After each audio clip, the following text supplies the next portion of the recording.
No cars coming, so Let's do it.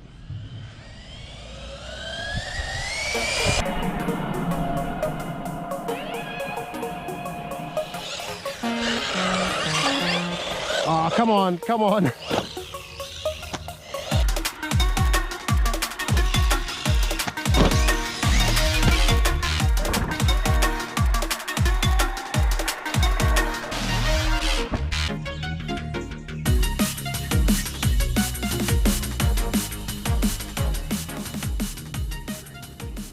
Yes, that is right, guys. We are checking out another 1/18 scale RC today, the Wltoys 184008. This is, I believe, their newest release 1/18 scale car. It is four-wheel drive. We've got the 2.4 gigahertz radio, and it does claim 60 kilometers an hour on the box. Now, it is brushless. It does come with a tiny little 2S lithium battery. The 2-in-1 or 3-in-1 board, I'm not sure whether it's 3S capable. So we'll see how we go on 2S. We might be running it on 3S at some stage, but not for the review, guys. Now, just taking a look over this side, as you can see, again, it is brushless. We've got alloy differential gears, the 3-in-1 or 2-in-1 board. 3-in-1 normally suggests it's got a gyro as well. We'll have to check that out when we open the box. We also have wear-resistant tires. Now, I have seen a few reviews on this car, and everyone says that they're pretty hard, pretty slippery tires, so we'll have to see how they go. Oil-filled shocks, which is absolutely awesome. Most of these little 1/18 scale cars these days come with friction shocks, so it's good to see they come with oil-filled shocks. We've got a little digital 3-wire servo. We've got the newer style Wltoys controller with the little phone holder on the top, and then we've got the little 2S battery down the bottom there. Alright, so let's get into the box and see what this little car's all about.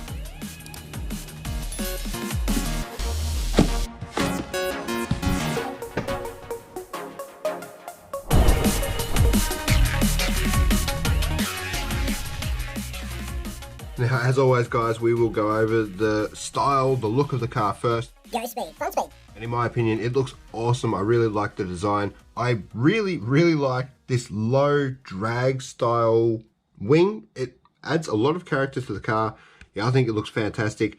Another thing I noticed straight away are these little roof skids. Also got a little hard plastic part on the front here and two on the back.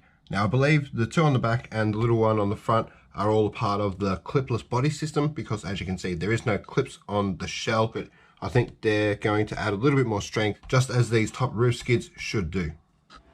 Alright, so I think the shocks definitely need filling. They are really bouncy for so-called oil-filled shocks, but yeah, hopefully there's just not much oil in there. The wheels look very cool. The tires do feel really stiff, really hard, and there's no foam in there. But as you can see, they have gone with 12mm wheel hexes, so standard 1/10 size, which means you can use pretty much whatever 1/10 wheel you want on this. And many other 1/18 and 1/16 are coming out with 12mm wheel hexes these days, which is awesome. The front bumper on there, as you can see, is very similar, if not the same, as the old Wltoys 1/18 scale cars, as well as on the back there. I believe this is the same as the old versions. And guys, just so you know, we've got LEDs all over the shell here. We've got 4 on the front and 2 rear lights, which is pretty cool. But that will definitely mean that there's a wire connecting the 2-in-1 board to all the LEDs, so just be aware when you take the shell off. And there we have it. Alright, so we've got a lot of wires in there for all the LEDs, obviously, but underneath that we can see all the body clip system and the roll cage style bracing or reinforcing. That should hold this shell together for a lot longer. We can also see the tongue here for the front end. It slides into the front shock tower, and then these 2 little push tabs which go into these 2 holes here, which is actually a part of the shock tower. If you did end up breaking this, you'd probably have to replace the shock tower and everything, but it is a cool little system. Hopefully it doesn't break, and hopefully we don't see the body popping off because of this system.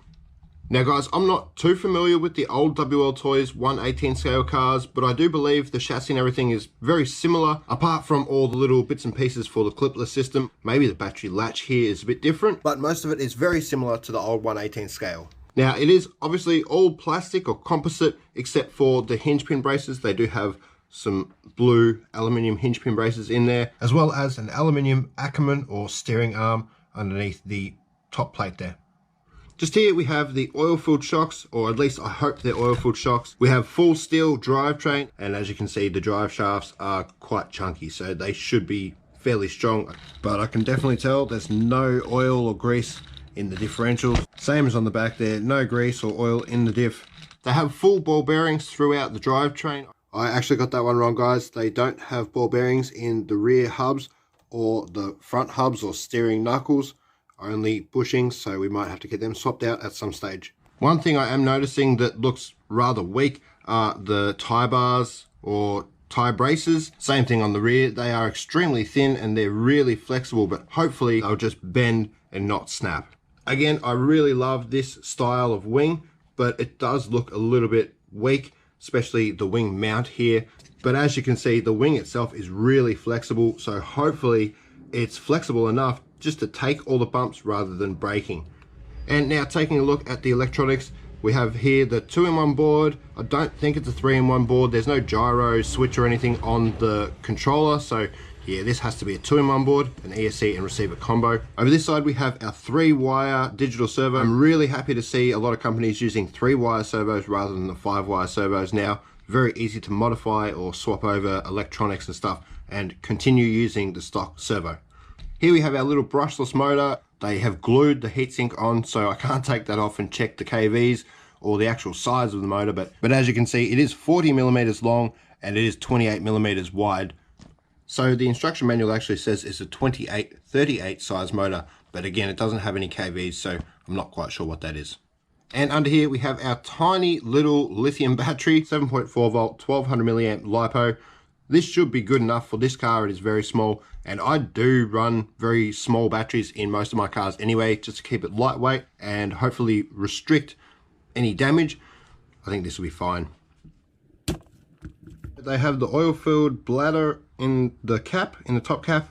They definitely have some sort of gasket or O-ring in the bottom cap there, but sadly it's not a true oil-filled shock. There's no piston in there. It is definitely possible to change these to proper oil-filled shocks, but without a piston in there, doesn't matter what weight oil you put in there, that won't make a difference.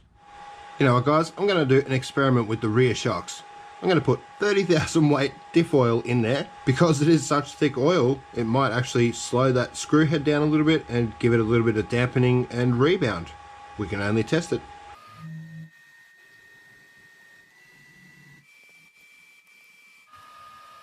Yeah, I don't think it done anything. I'll do the other one, put them on the car. So I think 30,000 weight has definitely slowed it down a tiny little bit, but to be anything like real piston oil-filled shocks, you would probably have to use maybe 300 to 500,000 weight oil. And this is literally everything else we get in the box. We get the instruction guide, a USB charger, a wheel wrench, and a spare or a different style battery latch. I believe the other one is a little bit different. And we have the new style 2.4 gigahertz controller by Wltoys. We've got steering trim, throttle trim, on and off switch at the back there, fully proportional steering, throttle, brake and reverse. Also have a little thumb tab on the steering if you want to drive one-handed. Got a little phone holder up the top. And one thing I really did not like about this controller, it takes AAAs, 4 AAAs to be exact, and I never have AAAs on hand, so I had to search around and find some. But yeah, we have a couple there. So alright guys, so now all we've got to do is get the battery charged. Again, I don't think it's 3S capable, so we won't be running 3S today, just 2S. We'll just see how fast it is, stock standard, and definitely give it a good bash test. Let's do this, guys. Alrighty guys, so as you can see, I've got the GPS on the back there. I've only got about 7 minutes on this micro SD left, so I thought I'd do a quick speed run out the front of my house, and then I'll head down to the paddock and do a proper bash test with it. So I've already got that all set up. I think I've got signal. We are getting a little bit of traffic as well, guys, but hopefully I've got enough time to do the speed run. Alright, see how we go.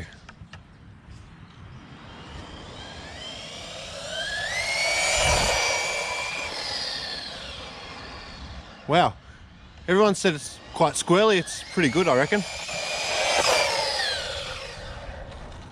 Yeah, it's doing really well.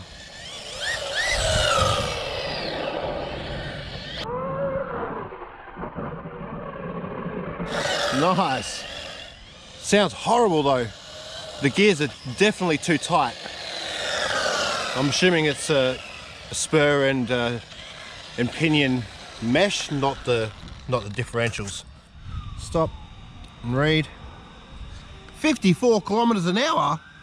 Wow, only 6 kilometers off their claimed 60 kilometers an hour.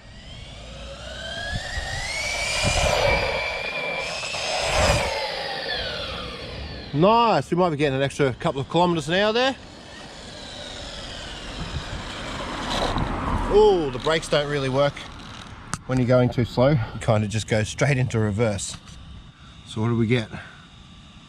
56 kilometers an hour. That is excellent. Seriously, 56 kilometers an hour for a 1/18th scale car is fantastic, especially on 2S.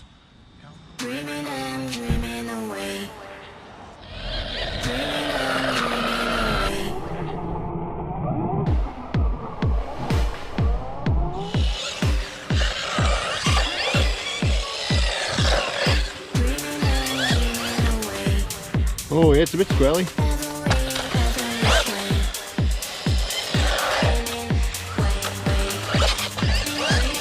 Yeah, the steering's not great, guys.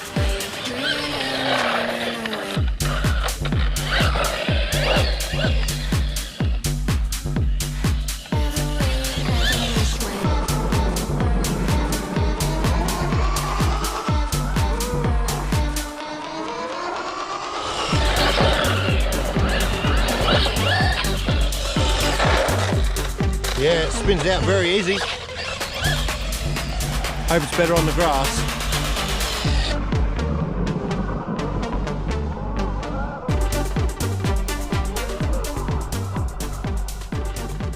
Alright, see how we go after that quite impressive speed run. Hopefully it can impress us with some off-road driving as well.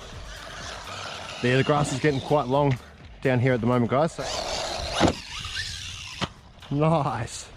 Yeah, the steering's quite bad actually. Not sure whether it's the servo saver or the servo itself. Oh, lots of centrifugal force. Yeah, plenty of power to pull out of the jumps.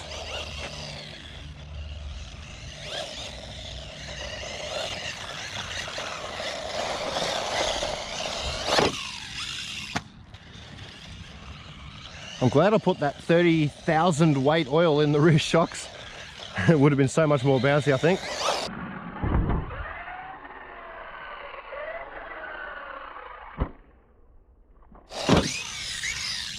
Nice, plenty of power to do backflips. Hey, that body come off.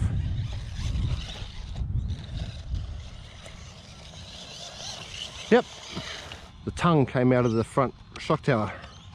Oh, and this side came off as well. Hopefully that doesn't happen all the time. Yep, it's in position. It's in position.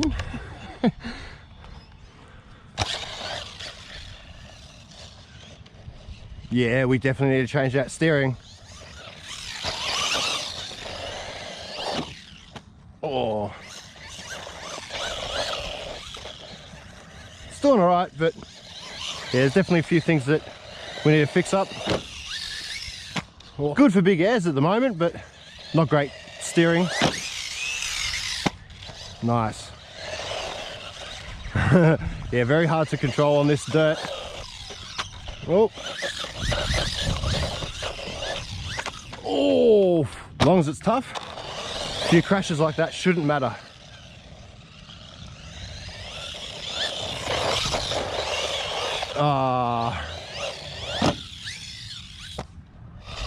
Oh, the body come off again, did it?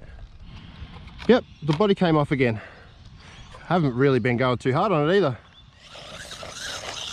Some companies have definitely succeeded with their clipless systems, but some obviously have not. It's a cool little car though. There's definitely a delay or something in the steering. Nice, that was alright, that one. Oh, come on.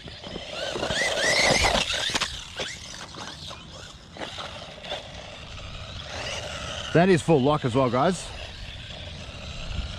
Don't have much steering at all. There's no dual rate on the controller either, so yeah, steering's very limited. But as I said, differential work, thicker oil and stuff in the differentials will definitely help. Yeah, you really got to work on your throttle control if you want to do drifting, like dirt rally style drifting with this car.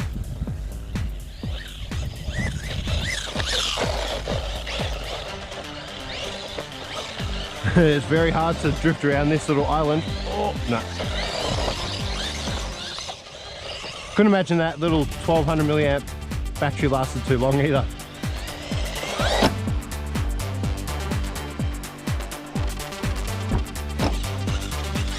Nice.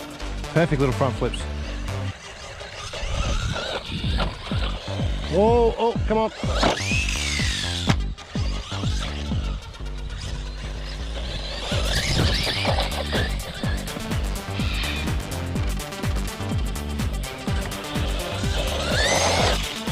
Oh, I was going for the ramp. Oh, come on, come on.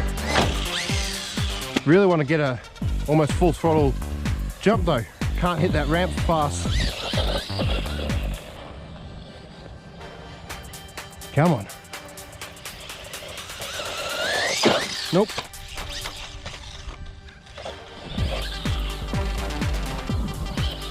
All right, come on, we got to get a good one off this ramp. Fast one. Nope, missed it again.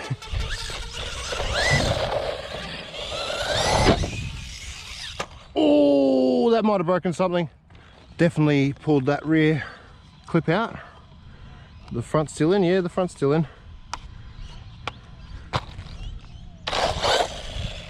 Oh, yep, we've definitely bent some wheel axles. Oh, well, no point stopping now.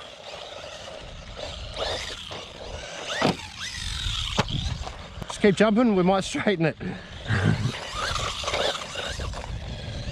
We've got to hit this ramp at least 3/4 throttle once. Oh no, that's low voltage.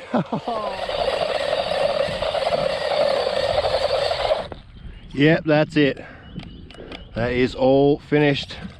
So obviously I enjoyed myself. It's a cool little car, but there is a few things that will definitely need to be modified, need to be upgraded. The steering, in my opinion, is probably the worst thing at the moment. It's really delayed and quite slow. The wheels are doing pretty good on this surface, but as you saw, it did spin out a few times. Again guys, that is just diff oil. There's pretty much nothing in the front differential. If I put some thick oil in the front, maybe 60 or 70,000 weight, and I'd probably put like 30,000 weight in the rear, I think that would make a massive difference with both steering and control on this type of surface. On the grass, it grips up heaps, but with the grass as it is at the moment, way too long. I can't really drive too much in the grass. I'll just wear my battery out, probably overheat the motor. The motor itself doesn't feel too bad at the moment, but yeah, if I kept driving through that thick grass, it probably would have got really hot really quickly. But saying all that guys, it is a tough little car. I think with some better wheels, the diff change, some fluid in the differentials, and maybe a better servo, this thing would be heaps better. But for the price, I think it's worth it. Few little changes, won't cost you too much, and as I said, it'll give you a much better experience. You know, 56 kilometers an hour, it's pulling off backflips and stuff. It's more than capable of what I would expect for $160. So I'll get all those changes made as soon as possible. I might even change the shocks over to some oil-filled shocks, make it even better, and bring it back out. I can't wait to see what this is like with all the necessary upgrades and modifications. That body clip problem, I'm not sure how to fix that, but I'll definitely try and look for a solution, stop it from popping off too much, see what we can come up with. Alrighty guys, cheers, catch you in the next video, and as always, stay safe.